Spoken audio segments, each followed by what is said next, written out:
안녕하십니까, 정재현입니다. 전날 뉴욕 증시는 하락세로 좀 마무리가 됐습니다. 나스닥 시장이 제법 큰 폭으로 좀 밀렸어요. 필라델피아 반도체 지수 1.74% 밀렸고요. 일단 기술주들 중심으로 하락을 좀 해주는 그런 모습들을 좀 보였었고요. 뭐 유통이라든가 헬스케어 뭐 이쪽 섹터들은 그래도 방어를 해주는 그런 모습들을 좀 보였습니다. FOMC가 있었죠. FOMC가 있었는데 일단 동결을 뭐 다 예상을 하고 있던 그런 상황들이었었고요. 다만 이제 24년도에 있어서 점도표를 좀 보게 되면 6월 달 같은 경우는 4.625였었어요. 근데 이번 달 올해는 5.125로 높아졌습니다. 일단 점다표 하단 자리 때도 3.625에서 4.375%로 올랐어요. 높은 금리로 높은 금리로 오랜 기간 유지하겠다라는 의지가 좀 반영이 된 부분들이 아닌가라고 좀 보여지고요. 일단 뭐 추가적인 금리 인상 이 부분들에 있어서는 지표를 보고 결정을 할 것이다. 지표를 확인하고 결정을 할 것이다. 라는 그런 언급이 좀 있었습니다.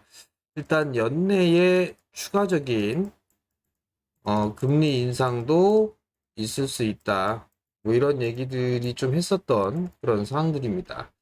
그러면서 시장에 있어서는 일단은 금리 인상에 대한 우려감 뭐 이런 부분들로 인해서 하락으로 좀 마무리가 되는 그런 모습들을 좀 보였습니다.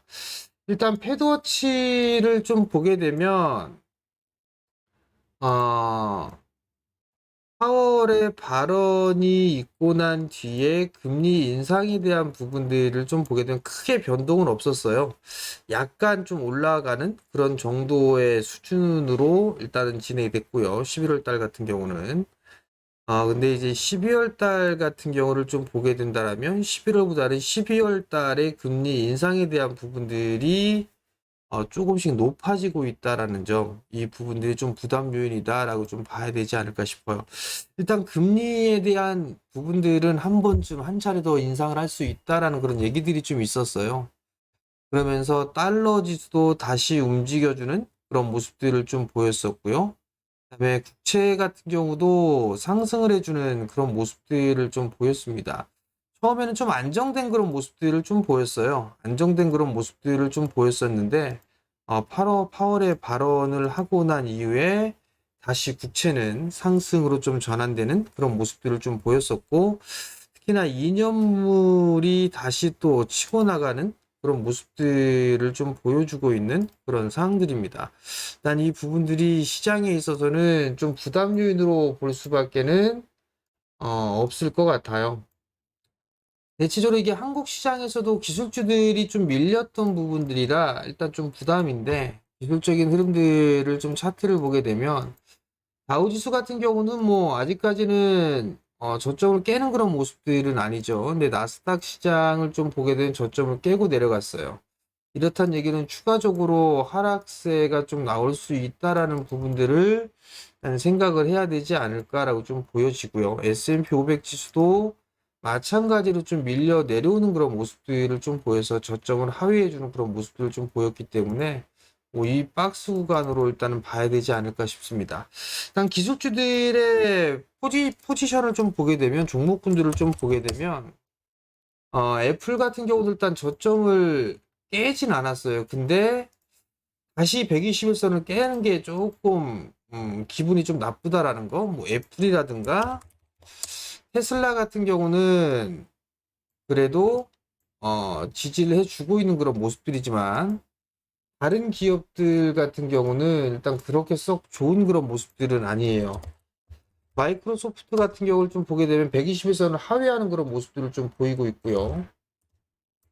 메타 플랫폼을 좀 버티고 있는 그런 모습들을 좀 보여주고 있는 그런 상황들인데 일단 뭐 아마존닷컴도 좀 밀려 내려오는 그런 모습들을 좀 보여주고 있고, 이 부분들이 조금 부담스럽다라고 좀 봐야 되지 않을까 싶어요. 엔비디아 같은 경우도 추가적으로 좀 밀리는 그런 모습들이 좀 나왔었죠. 일단 조정을 조금 더 받을 가능성이 있어 보입니다. 일단은 400포인트대 초반자리 때, 뭐요 언저리 때까지는 좀 밀릴 것 같아요. 그러면 이들 섹터들이 좀 밀리게 된다면 국내 쪽에 있어서의 기술주들은 조금 안 좋겠죠.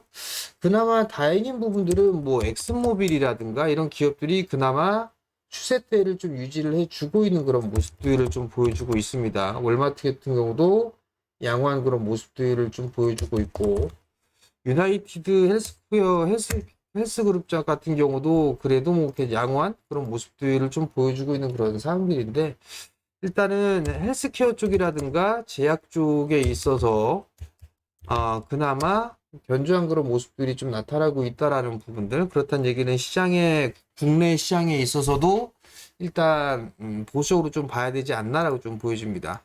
국내 시장을 좀 보게 되면, 일단 지수로 좀 보게 되면 미국 시장 같은 경우도 이 저점을 좀 하회해주는 그런 모습들을 좀 보였거든요. 그러면 우리나라 시장도 이 자리대를 좀 이탈할 수도 있다라는 부분들을 일단은 생각을 해봐야 되지 않을까, 그렇게 좀 보여집니다. 우선적으로 코스피 시장 같은 경우는 21선을 좀 지지를 해주고 마무리가 됐는데, 중요한 거는 코스피 200 지수가 이 21선을 깨는지를 좀 확인을 해봐야 될 것 같아요. 만약에 깨지게 된다면 우선 요 333, 335 이 자리대까지는 조정이 좀 나올 수가 있겠죠. 그렇기 때문에 요 언저리 때까지는 좀 조정을 받을 수 있다라는 부분들. 그러면 지수대로 좀 따져보게 되면 한 1% 정도 될 수가 있겠네요. 그 부분들 좀 기억을 하시면 좋을 것 같습니다. 일단 시장의 흐름들을 보게 되면 삼성전자를 좀 놓고 봐야 되는데, 다시 21선을 깨는 그런 모습들이 나왔었고 저점을 좀 이탈해주는 그런 모습들이 좀 나왔다라는 거. 그러면 다시 이 121선 정도면 아마 좀 지지가 좀 되지 않을까 싶어요. 그 자리대가 한 68,000원대 후반 정도 되겠네요. 68,000원 부근대. 그 자리대는 좀 지지가 되지 않을까, 그렇게 좀 보여지고, SK 하이닉스 같은 경우도 좀 최근 들어서 좀 밀려 내려왔었죠. 여전히 그냥 박스권에서 진행이 된다. 만약에 어제 저점을 이탈하게 된다면 다시 15만 원대를 11만 5천 원짜리대를 하회할 수가 있을 거예요. 그럼 이 자리대 11만 4천 원 이하 권역에서는 일단은 분할 매수 포인트로 좀 매수를 해 나가는 그런 전략은 좀 여전히 유효하다라는 점, 그 부분들을 좀 기억을 하면 좋을 것 같습니다. 우선적으로 선물 기준으로 오늘 21선을 지지를 해주는지를 좀 체크를 해봐야 될 것 같고요. 요 자리대를 지지를 해주는 그런 모습들이 나오게 된다라면 일단 반등 시도는 좀 나올 수 있지 않을까, 그렇게 좀 보여집니다. 시장 자체가 지지부진해요. 지지부진한 그런 모습들이 나오고 있는 그런 상황들인데, 수급 부재가 원인이죠. 수급 부재가 좀 원인인 그런 사항들이기 때문에 일단 외국인 쪽에 있어서의 매수세가 들어와 줘야 됩니다. 근데 여전히 좀 들어와 주진 않고 있죠. 선물 매도가 좀 지속되고 있는 그런 모습들이에요. 그러다 보니까 시가총액 상위 종목군들 같은 경우 좀 약한 그런 모습들이 좀 보여주고 있는 그런 상황들이죠. 결국은 종목장으로 좀 볼 수밖에는 없는 그런 상황들이에요. 종목장으로 좀 볼 수밖에 없는 그런 상황들이기 때문에 일단 변동성도 좀 큰 상황들이죠. 그렇기 때문에 추격 매수는 좀 자제하는 그런 전략이 좀 좋다라는 거.